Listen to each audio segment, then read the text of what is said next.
자, 우리는 하나님의 계명 하면 어떤 느낌이 듭니까? 하나님은 왜 이런 말씀을 해놓으셔가지고 나 이 못하게 하지. 이 말씀 없으면 내가 마음대로 편하게 살 것 같은데. 하나님의 계명이 우리의 삶을 좀 이렇게 옥죄는 그러한 느낌을 가지고 있습니까? 아니면 십계명 하면 그거 아주 옛날 2000, 3000년 전에 있었던 그 옛날 고리타분한 십계명? 아니, 이 시대가 어느 시대인데 우리가 이 시대에 또 십계명을 또 본다고요? 좀 목사님, 시대에 좀 너무 뒤떨어지는 거 아니에요? 혹시 그러한 생각을 하는 분 있지 않을까요? 또 어떤 분들은 우리가 믿음으로 살지 뭐 이렇게 계명합니까? 우리는 믿음으로 구원받고 우리는 믿음으로 사는 거지 계명의 말씀 그거 그렇게 중요한 것 같지 않은데요? 라고 하는 분도 있을지 모르겠어요. 실제로 어느 기관에서 설문조사를 했습니다. 미국에서입니다. 미국은 원래 이 뿌리가 깊은 기독교 문화를 가지고 있기 때문에 교회는 나가지 않아도 그래도 어느 정도 좀 알고 하거든요. 그리고 옛날에는 모든 공립학교에 십계명이 이렇게 딱 학교 게시판에 붙어 있을 정도였으니까요. 당신은 십계명을 알고 있습니까? 이렇게 물어봤는데 의외로 십계명을 안다고 하는 분들이 한 40% 정도. 당신은 십계명 가운데 적어도 2가지 정도, 10가지 중에 한 2가지 정도는 뭔지 말할 수 있습니까? 그랬더니 더 팍 떨어져 가지고 10%도 조금 안 되는 한 8% 정도만이 나 십계명 중에 2개 정도는 말할 수 있습니다 라고 대답을 했다는 거예요. 그만큼 십계명은 뭔가 좀 들어본 것 같긴 한데 사실은 우리 삶과 좀 이렇게 거리가 있는 듯한 그러한 느낌입니다. 오늘 이 시간 우리는 십계명의 어떤 시작입니다. 그래서 다음 주에는 이제 1계명부터 시작이 되지만 오늘은 먼저 우리 마음을 좀 이렇게 한번 이렇게 우리 스스로가 잘 좀 이렇게 갈아엎어서 십계명을 받을 좀 준비를 해야 될 그러한 시간입니다. 계명은 과연 우리에게 부담일까? 계명, 그것은 우리에게 짐일까? 계명, 그것은 우리에게 별로 그리 중요하지 않은 것일까? 요한복음 14장 21절에서 예수님은 이렇게 말씀하셨습니다. 나의 계명을 지키는 자라야 나를 사랑하는 자니 나를 사랑하는 자는 하나님이 그도 사랑할 것이요 나도 그에게 내가 사랑하여 나를 나타내겠다. 계명을 지키는 자가 나를 사랑하는 자고 나를 사랑하는 자를 하나님이 사랑하시고 나를 사랑하는 자에게 하나님께서 주님께서는 내가 그를 사랑하고 그에게 나를 나타내겠다는 거예요. 보이겠다는 거예요. 그러니까 계명을 지킴은 우리가 하나님을 사랑하는 길이고 하나님의 사랑받는 길이고 하나님을 만나는 길입니다. 계명을 지키는 자를 하나님이 사랑하시고 보여주시겠다고 하니까 나 하나님 만나고 싶어요. 하나님 보고 싶어요. 한다면 우리에게는 필연적으로 계명이 있어야 합니다. 계명을 지키는 자에게 그와 같이 해주시겠다고 약속하셨어요. 예수님은 구약의 모든 계명을 2가지로 요약하십니다. 그것은 하나님 사랑과 이웃 사랑이라고 하는 2계명으로 요약하십니다. 그러면서 이것이 이 2계명이 온 율법과 선지자, 구약에는 율법의 또 예언서에 나와 있는 모든 가르침의 중심이다. 이렇게 말씀해 주셨어요. 예수님께서 말씀해 주신 그 중심이 되는 계명, 그것이 십계명이라고 하면 우리는 이 십계명을 결코 가볍게 여길 수 없는 거죠. 사도 요한은 이렇게 말씀합니다. 우리가 하나님의 계명을 지키면 이것으로 우리가 하나님을 참으로 알고 있음을 알게 됩니다. 하나님을 내가 안다고 하면 하나님의 계명을 모르고서는 알지 못한다는 거예요. 계명을 지키지 않고서는 내가 하나님을 안다라고 말할 수 없다는 거죠. 우리가 구하는 것은 무엇이든 하나님에게서 받을 것입니다. 우리가 하나님의 계명을 지키고 하나님께서 기뻐하시는 일을 하기 때문입니다. 하나님께서 기뻐하시는 일, 곧 계명을 지키는 그 사람의 기도를 하나님이 들어주신다는 겁니다. 내 기도가 능력의 기도가 되기 원한다면 계명을 모르고서는 할 수 없어요.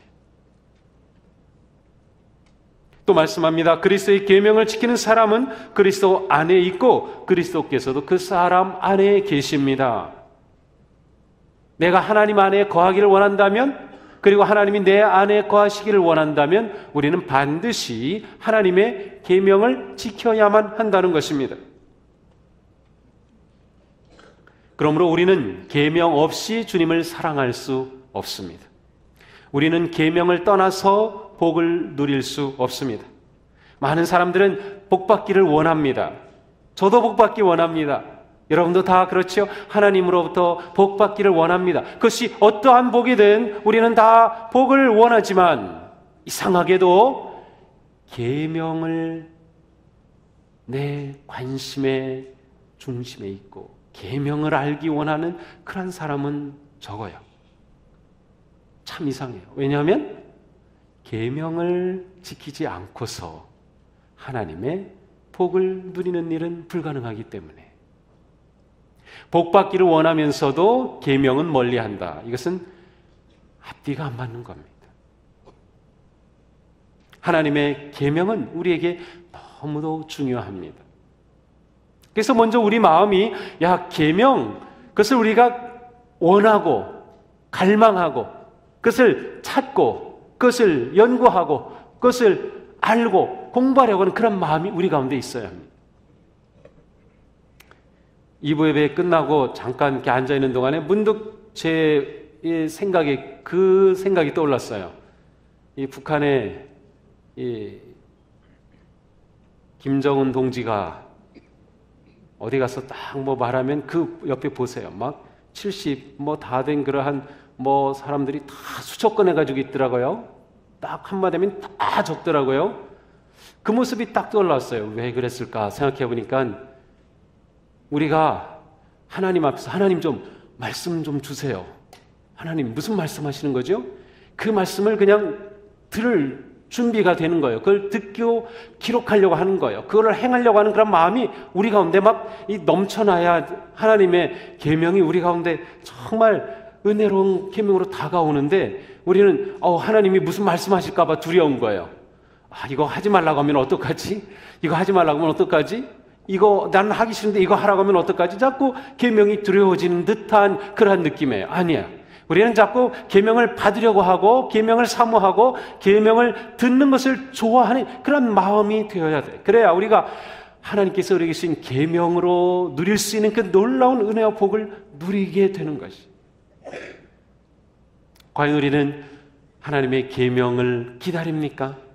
하나님의 계명을 사모합니까? 하나님의 계명을 듣기를 원합니까? 하나님의 계명 알기를 원합니까?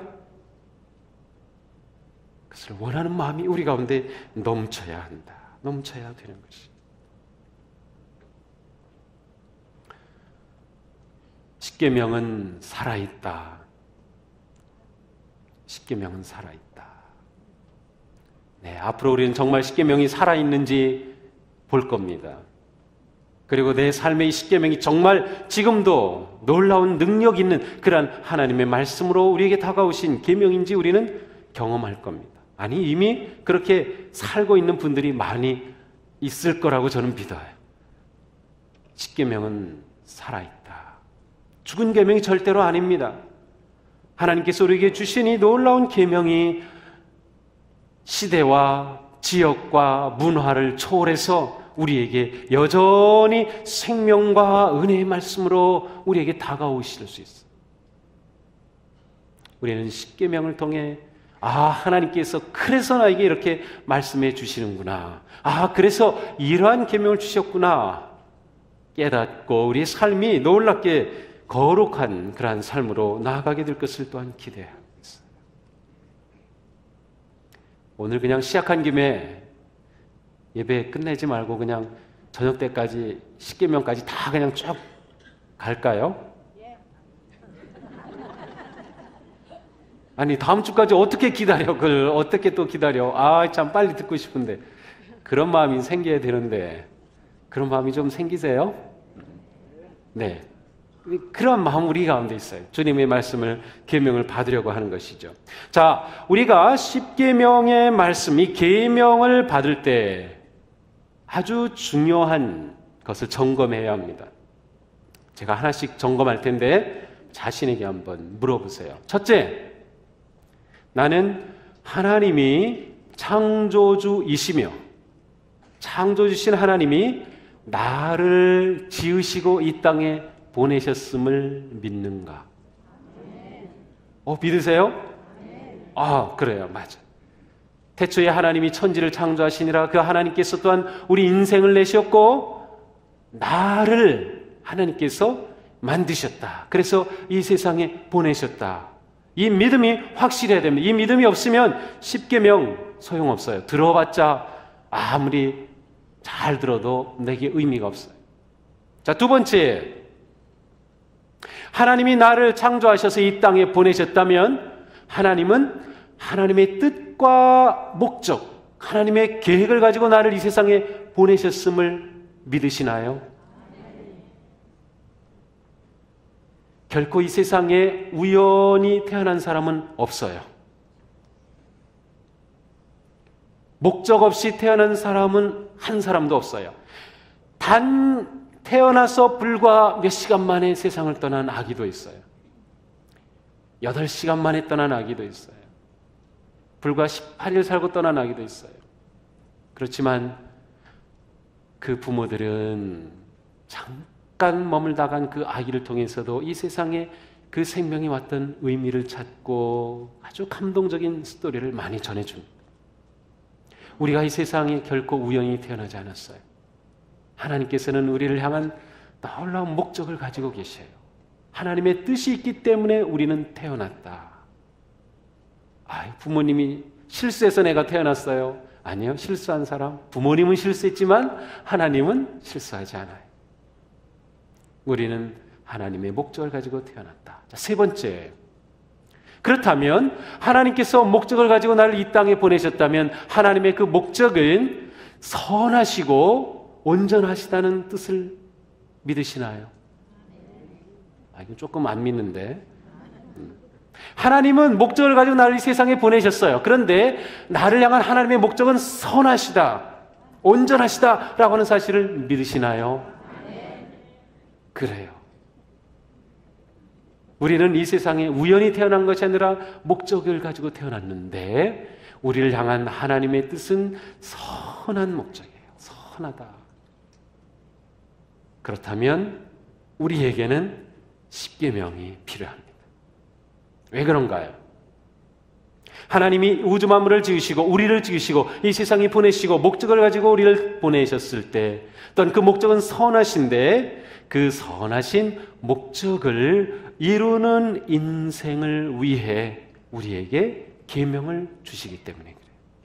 하나님께서 우리에게 주신 계명은 10계명뿐만 아니라 성경 말씀을 통해 우리에게 주신 모든 계명은 우리가 하나님의 거룩하신 뜻, 온전하신 뜻, 선하신 뜻을 이루는 삶을 살도록 주신 그러한 인생 사용 지침이고 설명입니다. 그러니까 계명 없이는 우리가 하나님의 온전하신 선하신 뜻을 이루는 인생을 사는 것이 불가능합니다. 우리 스스로가 찾을 수는 있어요. 많은 철학자들이 찾았고 많은 지도자들이 그것을 찾았고 많은 현인들이 인생의 목적이 무엇일까 그것을 찾고 어떻게 하면 살까 많이 찾았지만 그래서 종교도 세운 사람이 있고 큰 위대한 학문의 업적을 이룬 사람들도 있지만 오직 예수 그리스도만이 우리가 하나님의 선하신 뜻을 이루는 길을 보여주신 그분이시며 그래서 그분만이 길이고 진리고 생명이시다. 하나님은 우리에게 그 나아갈 길을 정확하게 보여주시기 위해 계명을 주신 것입니다. 그러니 계명이 얼마나 좋은 것입니까? 계명이 얼마나 귀한 것입니까? 하나님의 계명은 결코 우리에게 부담을 지우려고, 우리가 힘들게 하려고, 우리를 얽매려고 주신 것이 아니라 우리가 하나님의 그 크고 놀라우신 뜻을 이루는 복된 삶을 살도록 주신 것이다. 그러니 우리는 계명을 감사해야 하고, 계명을 기뻐해야 하고, 계명을 좋아해야 합니다. 하나님의 우리에게 주신 이 10계명은 전부 관계에 초점을 두고 있습니다. 왜냐하면 사람에게 주어지는 모든 복은 관계를 통해 오기 때문입니다. 어떠한 복이든 생각해 보세요. 관계를 통하지 않고 오는 복은 하나도 없습니다. 우리에게 있어서 모든 영적인 복은 하나님과의 관계를 통해서 누릴 수 있습니다. 또한 사람과의 관계를 통해서 우리는 여러 가지 복을 누리게 됩니다. 십계명은 하나님과 어떻게 바른 관계를 맺을 수 있는지, 하나님과 어떻게 깊고 친밀한 관계를 맺을 수 있는지, 또한 우리가 살아가면서 다른 사람들과 어떻게 바른 관계를 맺고 바르고 깊은 온전한 관계 속에 삶의 기쁨과 복을 누릴 수 있는지를 보여주십니다. 그러니까 우리가 십계명을 잘 알고 이 계명을 따르면 우리 삶은 굉장히 풍요로워집니다. 우리 사회가 안고 있는 문제들, 우리가 개인적으로, 가정적으로, 또 우리가 가지고 있는 그런 어떤 문제라 하더라도 이 십계명의 기본적인 가르침에만 따른다면 사실은 다 해결될 수 있어요. 그러나 불행하게도 십계명을 주신 지가 3000년도 넘은 이 때이지만 아직도 이 세상은 고통과 온갖 문제 가운데 어려워하고 있어요. 하나님이 우리에게 주신 계명, 이것은 참으로 놀라운 계명입니다. 자, 십계명은 하나님께서 이스라엘 백성들이 이집트에서 나온 후 3개월이 되었을 때 시내산 혹은 호렙산에서 주신 계명입니다. 하나님은 모세를 보내어 이집트에서 400여 년간 노예 생활하던 그들을 구해내십니다. 그래서 출애굽이라고 합니다. 애굽으로부터의 탈출입니다. 출이집트지요. 그래서 이스라엘 백성들을 건져내셨어요. 그리고 하나님이 약속하신 가나안 땅으로 인도해 가십니다. 자, 하나님은 이 백성을 사랑해 주셨어요. 아브라함을 택하셔서 너는 복의 근원이 될 것이다 복 주시고, 그를 통하여, 그의 자손을 통하여 이스라엘의 모든 민족을 이루셨어요. 하나님이 약속하신 그 복을 누리고 복을 전하는 그러한 복의 근원인 백성으로 삼아주셨어요. 그러기 위해 그들이 따라야 할 계명을 주신 것이 바로 이 십계명입니다. 지금 우리들에게 있어서는 하나님께서 우리를 예수 그리스도의 십자가의 은혜로 죄의 세계로부터, 죄의 이집트로부터 구원해 주셨고, 구원받은 우리가 하나님이 주시는 놀라운 은총을 누리는 삶을 살아가기 위해 주신 계명으로 우리에게 다가온 것이죠. 그러므로 계명 속에는 하나님의 놀라운 은혜와 약속이 담겨져 있습니다. 십계명이라고 하는 이 단어는 출애굽기 34장 28절에 처음 나옵니다. 근데 원래 십계명은 출애굽기 20장과 신명기 5장에 두 군데에 기록되어 있어요. 출애굽기가 앞에 있죠? 먼저 주셨어요. 신명기라고 하는 이 책 자체는 모세가 이스라엘 백성들을 가나안 땅 바로 직전까지 인도했어요. 그리고 여호수아에게 리더십을 넘기게 되는데, 모세가 세상을 떠나기 전에 이스라엘 백성들에게 다시 한번 하나님이 주신 계명을 반복해서 설교를 합니다. 그것이 이 신명기의 내용입니다. 그 설교의 앞부분에 바로 이 십계명이 다시금 반복되고 있어요. 원래 신명기라고 하는 이 용어 자체가 하나님께서 새롭게 다시금 명령하여 주신 그 말씀을 기록한 책이 신명기입니다. 그러므로 출애굽기에 나온 그 십계명이 신명기에서 그대로 반복되는 것은 자연스러운 것입니다. 사실은 이 앞에 있는 말씀들이 신명기에서 그대로 다시 모세가 반복하고 있어요. 그들로 하여금 기억하도록, 가나안 땅에 들어가서도 이 말씀을 기억하도록 주신 거죠. 그러나 십계명이라고 하는 우리가 부르는 이 명칭은 출애굽기 34장 뒤에 가서 나오고 있습니다. 십계명 이 단어 자체는 말 그대로 하나님이 주신 10가지 말씀이라는 뜻을 가지고 있습니다. 오늘 우리는 출애굽기 20장 1절 2절을 봅니다. 1절 2절은 신명기의 서론 부분입니다. 그러나 유대교 전통과 일부 기독교 전통에서는 출애굽기 20장 2절 3절을 일계명으로 보는 전통도 있어요. 그러나 우리는 가장 일반적으로 받아들이는 전통에 따라서 3절부터 일계명으로 봅니다. 그래서 오늘은 1절 2절을 우리가 보고 있는 것이죠. 출애굽기 20장 1절은 이렇게 시작합니다. 하나님이 이 모든 말씀으로 이르시되, 그렇습니다. 하나님께서 주신 말씀입니다. 하나님께서 모세를 통해 여러 가지 법을 주셨지만 그 가운데 십계명이라고 하는 아주 특별한 말씀을 주셨습니다. 출애굽기 24장 12절은 이렇게 말씀합니다. 여호와께서 모세에게 이르시되 너는 산에 올라가 내게로 와서 거기 있으라. 내가 그들을 가르치도록 내가 율법과 계명을 친히 기록한 돌판을 내게 주겠다. 또 31장 18절에서는 여호와께서 시내산 위에서 모세에게 이르시기를 마치신 때에 증거판 둘을 모세에게 주시니 이는 돌판이요 하나님이 친히 쓰신 것이라. 하나님이 친히 쓰신 것이라. 십계명은 하나님의 친필로 기록된 계명이란 뜻입니다. 글자 그대로 하나님의 친필일까, 아니면 친필이라고 하는 그런 의미를 강조하는 것일까? 이거 가지고 고민할 필요 없어요. 신학하는 사람들은 고민하죠. 하나님이 정말로 친필로 기록하셨을까? 고민하실 필요 없어요. 우리는 그대로 받아들이면 돼요. 하나님이 친히 기록하여 주신 겁니다. 하나님의 친필입니다.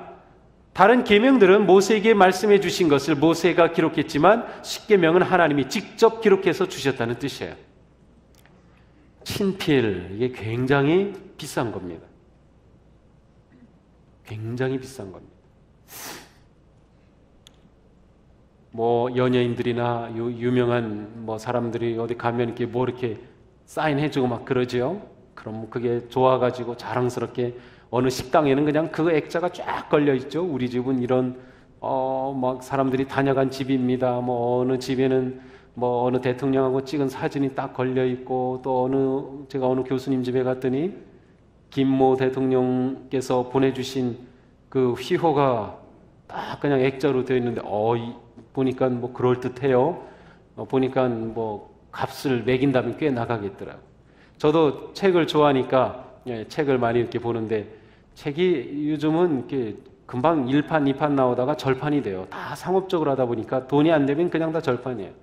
근데 아주 옛날에 나온 책, 1920년, 30년, 40년대 나온 책들은 이제 구할 수가 없죠. 하지만 이제 중고만 파는 그러한 사이트가 있어요. 여기 들어가가지고 보면 책값이 되게 나옵니다. 그런데 제가 사려고 하는 책이 딱 떴는데 35불 정도, 우리 돈으로 한 4만 원 정도예요.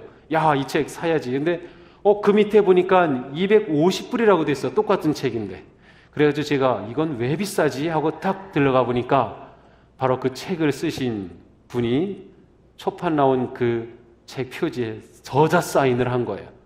저자 친필 서명이 들어간 책이 그렇게 비싸게 받는 거예요. 그래서 제가 그 책을 살게요? 안 살게요? 못 샀어요. 너무 비싸가지고. 그 책 한 권에 30만 원 주고 사기는. 있으면은 제 마음이 뿌듯하긴 했겠지만, 이런 책도 있구나. 그냥 그러고 넘어갔어요. 그런데 하나님께서 친필로 써주신 계명이 십계명이라는 겁니다. 물론 그 원판은 구할 수가 없어요. 불행하게도. 그러나 하나님이 친필로 써주신 이 계명, 그러므로 이 십계명에는 하나님의 사랑이 담겨져 있고 우리를 향한 하나님의 그 놀라운 약속이 그대로 고스란히 담겨 있는 것입니다. 하나님께서 손수 새겨주신 말씀. 자, 하나님은 돌판에 새겨주셨어요. 그것이 모세를 통하여 구약에 기록되었어요. 그 구약에 기록된 십계명이 오늘 우리에게 말씀이 마음에 기록되고 이제 이 기록된 말씀이 우리의 손과 발에 기록되어서 삶으로 나타나게 될 때 십계명의 그 놀라우신 은혜와 능력이 우리의 삶을 드러나게 되는 것입니다. 그러므로 이 십계명은 정말 소중하고 정말 귀하고 우리의 삶을 살리는 놀라운 능력. 그래서 오늘 이 시간 우리 가슴에 하나님, 제가 하나님이 손수 친필로 새겨주신 그 말씀을 제 마음에 새기겠습니다. 그런 마음을 가지셔요. 자, 그래서 여러분들에게 이 카드도 만들어 드렸어요. 자, 이거 다 있죠? 없는 분은 나가시면서 가져가세요. 자녀들에게 주시고 싶으면 더 가져가세요. 필요하면 가지고 가셔서 아침 식사할 때 아니면 저녁 식사할 때 식구들하고 같이 한번 읽고 식사하셔도 좋아요. 이거 우리 외우는 겁니다. 외우실 수 있겠죠? 앞으로 11주니까 4, 3 적어도 3달인데 3달 동안 이거 못 외우시겠어요? 요거는 물론 요약입니다. 찬송가 뒤에 보면 완전한 십계명이 있지만 적어도 요거는 외우셔야 돼요. 자, 나는 죽어도 못 외우겠습니다 하는 분은 손 번쩍 드세요. 한 분도 없으셨어요. 약속한 겁니다. 다시 한번 물어볼게요. 제가 재확인해야 돼요. 저는 죽어도 십계명 외울 수 없습니다 하는 분 손 들어보세요. 네, 한 분도 안 계셨어요. 그러니까 앞으로 11주 후에는 다 외우는 겁니다. 아우, 저는 돌이라서 머리가 돌이라서 외워지지 않아요. 그래요? 가장 잘 외울 수 있는 분이 바로 돌머리입니다. 왜 그래요? 돌에 새기면 지워지지 않아요. 그러니까 여기다 그냥 새기면 그건 완벽해요. 절대로 안 지워져요. 절대로 안 지워져요. 다 외울 수 있어요. 우리 다 외울 수 있어요. 약속합니다. 네, 약속해. 그래요. 자, 하나님이 손수 써주신 친필의 계명을 내가 가슴에 다 이렇게 넣고 다니면서 또 성경 사이에 넣고 찬송가에 넣고 기회가 될 때마다 꺼내서 읽어보면서 우리가 이 한 말씀 한 말씀 다 볼 겁니다. 제목만 보도 좀 기대가 되지 않아요? 어디가 제일 여러분 마음에 꽂히나요? 불로서도 거부.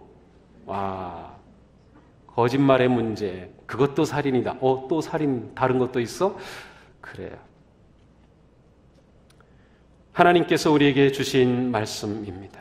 이 말씀을 우리 가슴에 새기고 우리 삶 가운데 적용한다면 놀라운 일들이 일어날 것입니다. 하나님은 이렇게 우리에게 자신을 보여주시면서 이스라엘 백성들에게는 내가 너희를 바로 이집트에서 이끌어낸 그 하나님이다. 내가 너에게 이 계명을 준다. 너희를 출애굽한 그 목적을 이루기 위해 그 백성으로 삼기 위해 너에게 주는 것이다 라고 그들에게 말씀하시며 다가오셨습니다. 그러므로 계명은 우리에게 하나님의 은혜고 하나님의 언약이 담겨있는 놀라운 사랑의 징표가 되는 것입니다. 하나님께서는 이스라엘 백성들을 구원하신 후에 계명을 주셨어요. 그러므로 이 계명은 너희가 이 계명을 지키면 내가 구원해 줄게가 아닙니다. 우리는 이미 구원받은 백성입니다. 십계명을 지켜야 구원받는 것 절대로 아닙니다. 이 십계명 지켜야 천국에 가는 거 아닙니다. 이미 우리는 천국 백성입니다. 이미 우리는 구원받은 자들이에요. 구원받은 자로 하나님의 영광스럽고 거룩한 삶을 살아가기 위해 이 계명을 주신 겁니다. 이 계명을 우리가 지킨다면 하나님과 사람과의 관계가 아름답게 회복이 되고 그 관계를 통하여 하나님이 주시는 놀라운 은총과 복이 우리 인생으로 흘러 들어올 줄로 믿습니다. 주님의 놀라우신 이 계명을 통해 하나님께서 우리에게 기대하시는 것이 하나 있어요. 출애굽기 19장 5절 6절입니다. 20장의 십계명이 주어지는데 19장 5절 6절 하나님께서 계명을 주시면서 바로 이것을 약속해 주시는 겁니다. 세계가 다 내게 속하였나니 너희가 내 말을 잘 듣고 내 언약을 지키면 너희는 모든 민족 중에서 내 소유가 되겠고 너희가 내게 대하여 제사장 나라가 되며 거룩한 백성이 되리라. 내가 너에게 십계명을 줄 텐데 너희가 이것을 지키면 너희는 이와 같은 존재가 될 것이다 라고 하나님이 약속해 주신 겁니다. 너희가 내 말을 잘 듣고 내 언약을 지키면 너희는 모든 민족 중에서 내 소유가 되겠다.